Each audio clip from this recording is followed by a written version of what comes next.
ಆಕಾಶವಾಣಿ ಕರುನಾಡು ಬಾಬೆಳಕೆ ಸರಣಿಯಲ್ಲಿ ಡಾಕ್ಟರ್ ಗುರುರಾಜ ಕರ್ಜಗಿ. ಈ ಕಾರ್ಯಕ್ರಮದ ಪ್ರಾಯೋಜಕರು PS ಸಮೂಹ ಶೈಕ್ಷಣಿಕ ಸಂಸ್ಥೆ ಶಿವಮೊಗ್ಗ. ಅದೊಂದು ವಠಾರ, ಸಾಲು ಮನೆಗಳ ವಠಾರದಲ್ಲಿ ಆ ಮೊದಲೇ ಮನೆಯಲ್ಲಿ ಮಾಧವರಾಯರು ಇದ್ದದ್ದು. ಅವರು ಟೆಲಿಫೋನ್ ಇಲಾಖೆಯಲ್ಲಿ 35 ವರ್ಷ ಕೆಲಸ ಮಾಡಿ ಹೋದ ವರ್ಷ ರಿಟೈರ್ ಆದರು. ಸಾಕಷ್ಟು ಸಮಯ ಇದೆ, ಈಗ ರಿಟೈರ್ ಆಗಿದ್ದಾರೆ. ಮಗ ಸೊಸೆ ತಮ್ಮ ಕೆಲಸಕ್ಕೆ ಹೋದ್ಮೇಲೆ ಆರಾಮಾಗಿ ಕೂತ್ಕೊಂಡು ಪೇಪರ್ ಓದ್ತಾರೆ. ಪೇಪರ್ ಓದೋ ಹುಚ್ಚು, ತಾಸುಗಟ್ಟಲೆ ಪೇಪರ್ ಓದ್ತಾರೆ. ಊಟ ಆದ್ಮೇಲೆ ಮತ್ತೆ ಪತ್ರಿಕೆ ತೊಗೊಂಡು ಹೋಗಿ ಮನೆ ಮುಂದೆ ಕಟ್ಟೆ ಮುಂದೆ ಕೂತ್ಕೊಳ್ಳೋರು.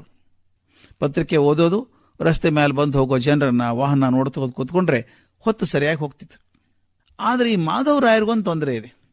ಅತ್ಯಂತ ಪ್ರಾಮಾಣಿಕವಾಗಿ ಕೆಲಸ ಮಾಡಿದವರು, ಮೌಲ್ಯಗಳ ಬಗ್ಗೆ ತುಂಬ ಪ್ರೀತಿಯವರಿಗೆ. ಯಾರಾದರೂ ಮೌಲ್ಯಗಳ ವಿರುದ್ಧ ಕೆಲಸ ಮಾಡಿದರೆ ಸುಮ್ಮನೆ ಇರೋಕೆ ಆಗ್ತಿರ್ಲಿಲ್ಲ ಅವ್ರಿಗೆ.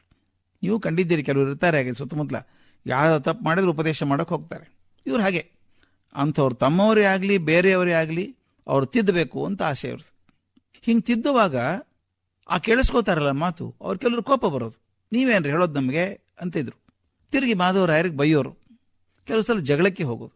ಅವ್ರು ಹೆಂಡ್ತಿ, ನೀವು ಯಾಕೆ ಹೇಳೋಕೆ ಹೋಗ್ತೀರಿ ಊರವ್ರಿಗೆಲ್ಲ, ಯಾಕೆ ತಿದ್ದೋಕೆ ಹೋಗ್ತೀರಿ ಎಲ್ಲರೂ, ನಿಮ್ಮ ಪಾಡಿಗೆ ಸುಮ್ಮನೆ ಇರಬಾರ್ದೆ ನೀವು ಅಂತ ಕೇಳ್ತಿದ್ರು. ಆದ್ರೆ ಮಾಧವರಾಯರು ತಮ್ಮ ಮೂಲ ಸ್ವಭಾವ ಬಿಟ್ಟಾರಿ. ಅವರು ದಿನ ಕಳೆದ ಹಾಗೆ ಇವ್ರನ್ನ ಬೈಯೋ ಅಂತ ಹುಡುಗರ ಸಂಖ್ಯೆ ಮತ್ತು ಬೈಗಳು ಹೆಚ್ಚಾಗ್ತಾ ಹೋಯ್ತು. ಮನೆಯವ್ರಿಗೆ ಚಿಂತೆ ಆಯ್ತು, ಇದು ಹೇಗಾರು ತಡಿಬೇಕಾರಪ್ಪ, ನೋಡೋಕ್ಕಾಗಲ್ಲ, ಎಲ್ಲರೂ ಹೋಗ್ತಾರೆ ಬೈದು ಹೋಗ್ತಾರೆ, ನೀನು ಯಾಕೆ ಉಪದೇಶ ಕೊಡ್ತೀಯ, ನೀನೇನು ಮಹಾತ್ಮ ಗಾಂಧಿನ ನೀನು ಒಂದು ಬೈಯೋರು, ಹೇಗಾರು ತಡಿಬೇಕು ಅಂತ ಹೆಂಡ್ತಿ ಹೇಳಿದ್ರು. ನಾನು ಮನೆಯಲ್ಲೇ ಇರೋಲ್ಲ, ಹಿಂಗಾದ್ರೆ ನೀವು ದಿನ ಬೈಸ್ಕೋತೀರಿ ಹೋಗೋರು ಬರೋರ ಕಡೆಯಿಂದ, ನಾನು ಇರೋದೇ ಇಲ್ಲ ಮನೆಯಲ್ಲಿ ಅಂತ. ರಾಯರು ವಿಚಾರ ಮಾಡಿ ತಮ್ಮ ಸ್ನೇಹಿತರನ್ನು ಕೇಳಿದ್ರು, ಹೇಗೆ ಪಾರಾಗೋದು ಅಂತ. ಅವರೊಂದು ಸೂಚನೆ ಕೊಟ್ಟರು, ಹಿಂಗೆ ಮಾಡಿ ಅಂತ. ಮರುದಿನ ಏನು ಮಾಡಿದ್ರು ಗೊತ್ತಾ ಮಾಧವರಾಯರು? ಹುಡುಗರ ಗುಂಪಂತಲ್ಲ, ಮನೆ ಮುಂದೆ ನಗನಗ್ತಾ ಹೋಗ್ತಾ ಇದ್ರು. ಮಾಧವರಾಯರು ಕೈ ಮುಂದೆ ಮಾಡಿ, ಇಲ್ರಪ್ಪ ಸ್ವಲ್ಪ ಅಂತ ಹೇಳಿದರು.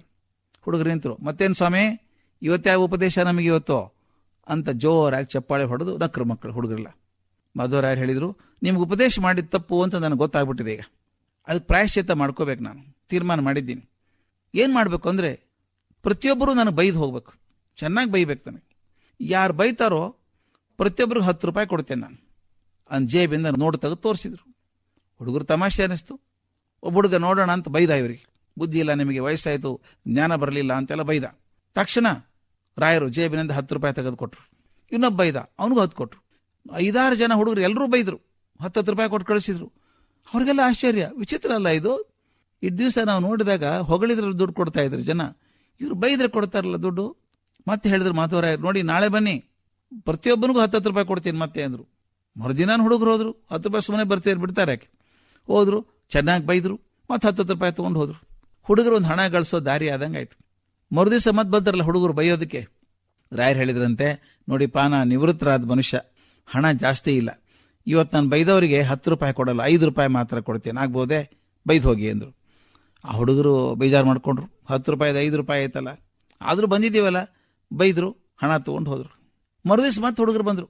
ನೋಡ್ರಯ್ಯ, ನಾ ಹೇಳ್ದಲ್ಲ, ನನ್ನ ಕಡೆ ರಿಟೈರ್ ಆದ ಮನುಷ್ಯ, ದುಡ್ಡು ಜಾಸ್ತಿ ಇಲ್ಲ, ಎಲ್ಲ ಕರಗಿ ಹೋಗಿದೆ, ನಾಳೆಯಿಂದ ಎಲ್ಲರಿಗೂ 1 ರೂಪಾಯಿ ಕೊಡ್ತೀನಿ, ಬೈದು ಹೋಗ್ಬೇಕು, ತಪ್ಪದೇ ಬರಬೇಕಾ, ಎಲ್ಲಿದ್ರು ಇಲ್ಲಿ ಬಂದು ಬೈದು ಹೋಗ್ಬೇಕು, 1 ರೂಪಾಯಿ ಕೊಡ್ತೀನಿ ಅಂತ.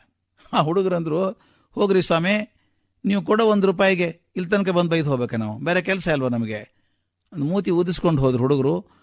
ಮರುದಿನ ಯಾರೂ ಈ ಕಡೆ ಬರಲಿಲ್ಲ, ಮಾಧವರಾಯರನ್ನ ಯಾರೂ ಬೈಲಿಲ್ಲ. ಇದು ನೋಡಿ ಹೆಂಗೆ ಮಜಾ ಇದೆ ಇದು. 10 ರೂಪಾಯಿ ಕೊಟ್ಟು ಅಭ್ಯಾಸ ಮಾಡಿಸಿದ್ರು, 5 ರೂಪಾಯಿ ಮಾಡದೆ ಬೇಜಾರಾಯ್ತು ಅವ್ರಿಗೆ. ಅರೆ 10 ರೂಪಾಯಿ ಸಿಗೋದು 5 ರೂಪಾಯಿ ಆಯ್ತಲ್ಲ, ಈ 1 ರೂಪಾಯಿ ಆಯ್ತಲ್ಲ, ಇಷ್ಟಕ್ಕೋಸ್ಕರ ಯಾಕೆ ಮಾಡಬೇಕು ಅಂತ. ಅದಕ್ಕೆ ತಿಳಿದವ್ರು ಹೇಳ್ತಾರೆ, ಬೈಗಳು ತೆಗಳಿಕೆ ಇದೆಯಲ್ಲ, ಇದಕ್ಕೆ ನಾವು ಹೆಚ್ಚು ಬೆಲೆ ಕೊಟ್ಟಷ್ಟು ಅದರ ಅಮಲ್ ಹೆಚ್ಚಾಗುತ್ತೆ. ಅದಕ್ಕೆ ಒಂದು ಮಾತಿದೆ, ಅಹಂಕಾರಕ್ಕೆ ಉದಾಸೀನ ಮದ್ದು ಅಂತ.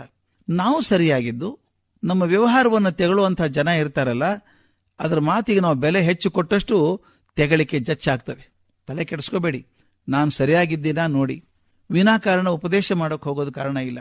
ಯಾರಾದರೂ ಕೇಳಿದ್ರೆ ನಿಮಗೆ ತಿಳಿದದ್ದನ್ನು ಹೇಳೋಣ, ಜಗತ್ತನ್ನು ಉದ್ಧಾರ ಮಾಡೋ ವಿಚಾರ ಬೇಡ. ಈ ಕಾರ್ಯಕ್ರಮದ ಪ್ರಾಯೋಜಕರು PS ಸಮೂಹ ಶೈಕ್ಷಣಿಕ ಸಂಸ್ಥೆ ಶಿವಮೊಗ್ಗ.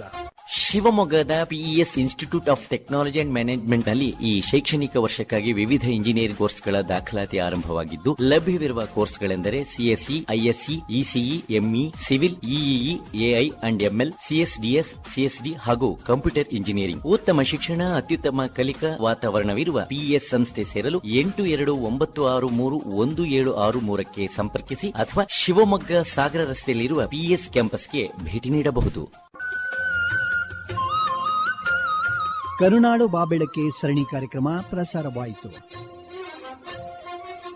ಪ್ರಸ್ತುತಿ ಡಾಕ್ಟರ್ ಗುರುರಾಜ ಕರ್ಜಗಿ. ನಿರ್ಮಾಣ ಎಸ್ಆರ್ ಭಟ್. ಪ್ರಸಾರ ಸಂಯೋಜನೆ ಎಂಜಿ ರವಿ. ಕರುನಾಡು ಬಾಬೆಳಕೆ ಸರಣಿಯು ಆಕಾಶವಾಣಿ ಭದ್ರಾವತಿ ಯೂಟ್ಯೂಬ್ನಲ್ಲಿ ಲಭ್ಯವಿದೆ. ಆಕಾಶವಾಣಿ ಭದ್ರಾವತಿ ಯೂಟ್ಯೂಬ್ಗೆ ಸಬ್ಸ್ಕ್ರೈಬ್ ಆಗಿ ಹೆಚ್ಚಿನ ಕಥನಗಳನ್ನು ಕೇಳಿ.